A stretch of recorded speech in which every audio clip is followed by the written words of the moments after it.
राजस्थान के एक छोटे से गांव के बाहर एक बहुत पुराना पीपल का पेड़ था। गांव वाले उसे मनहूस पेड़ कहते थे। शाम ढलते ही कोई उस रास्ते से नहीं गुजरता था।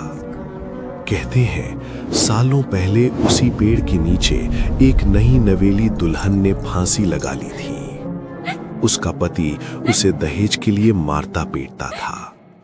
एक रात वो रोते रोते घर से निकली और फिर कभी वापस नहीं आई। अगले दिन उसकी लाश पीपल के पेड़ से लटकती मिली। तब से उस पेड़ के पास रात को पायल की आवाज सुनाई देती है।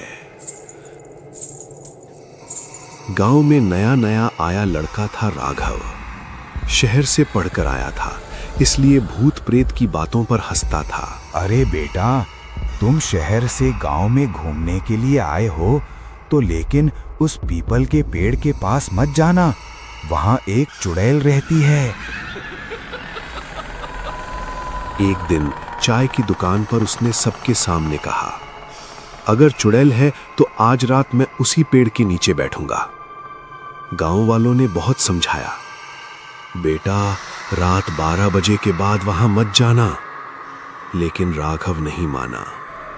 रात के 12 बजे राघव टॉर्च और मोबाइल लेकर पीपल के पेड़ के नीचे पहुंच गया।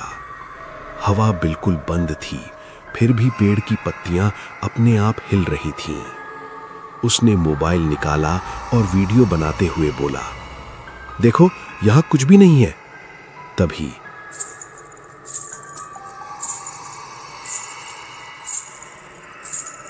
पायल की हल्की आवाज आई। राघव चौंक गया। उसने टॉर्च घुमाई, कोई नहीं था। फिर अचानक उसके पीछे से किसी ने धीरे से कहा, मुझे ढूंढ रहे हो? राघव का गला सूख गया। धीरे धीरे उसने पीछे मुड़कर देखा। सफेद साड़ी में एक औरत, लंबे खुले बाल, चेहरा झुका हुआ और पैर उल्टे। उसके पैर जमीन से कुछ इंच ऊपर थे। राघव भागने लगा, लेकिन उसे लगा जैसे उसके पैर भारी हो गए हों। चुड़ैल हवा में तैरते हुए उसके सामने आ गई। उसका चेहरा अब साफ दिख रहा था, आंखें काली, मुंह से खून टपक रहा था। वो बोली, मेरे साथ भी सबने मजाक किया था, तुम भी हंस रहे थे ना? राघव रोने लगा, मुझे माफ कर दो, मैं मानता हूं तुम हो। चुड़ैल मुस्कुराई। उसकी मुस्कान इंसानी नहीं थी। अचानक पेड़ की जड़ें जमीन से बाहर आने लगी और राघव के पैरों को जकड़ लिया। वो चीखा, बचाओ! लेकिन उसकी आवाज जैसे हवा में गायब हो गई। अगली सुबह गांव वाले उस रास्ते से गुजरे। पीपल के पेड़ के नीचे राघव का मोबाइल पड़ा था। वीडियो अभी भी रिकॉर्ड हो रहा था। गांव वालों ने वीडियो चलाया, लेकिन राघव नहीं माना। रात के 12 बजे राघव टॉर्च और मोबाइल लेकर पीपल के पेड़ के नीचे पहुंच गया। हवा बिल्कुल बंद थी, फिर भी पेड़ की पत्तियां अपने आप हिल रही थीं। उसने मोबाइल निकाला और वीडियो बनाते हुए बोला, देखो यहां कुछ नहीं है। तभी पायल की हल्की आवाज आई। राघव चौंक गया। उसने टॉर्च घुमाई, कोई नहीं था। फिर अचानक उसके पीछे से किसी ने धीरे से कहा, मुझे ढूंढ रहे हो? राघव का गला सूख गया। धीरे धीरे उसने पीछे मुड़कर देखा। सफेद साड़ी में एक औरत, लंबे खुले बाल, चेहरा झुका हुआ और पैर उल्टे। उसके पैर जमीन से कुछ इंच ऊपर थे। राघव भागने लगा, लेकिन उसे लगा जैसे उसके पैर भारी हो गए हों। चुड़ैल हवा में तैरते हुए उसके सामने आ गई। उसका चेहरा अब साफ दिख रहा था, आंखें काली, मुंह से खून टपक रहा था। वो बोली, मेरे साथ भी सबने मजाक किया था, तुम भी हंस रही थी ना? राघव रोने लगा, मुझे माफ कर दो, मैं मानता हूं तुम हो। चुड़ैल मुस्कुराई। उसकी मुस्कान इंसानी नहीं थी। अचानक पेड़ की जड़ें जमीन से बाहर आने लगी और राघव के पैरों को जकड़ लिया। वो चीखा, बचाओ!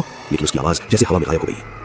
पहले तो राघव हंस रहा था, फिर अचानक स्क्रीन हिलने लगी और आखिरी फ्रेम में राघव पेड़ के नीचे खड़ा था, लेकिन उसके पीछे वही सफेद साड़ी वाली चुड़ैल खड़ी थी, धीरे धीरे कैमरे की तरफ देखती हुई।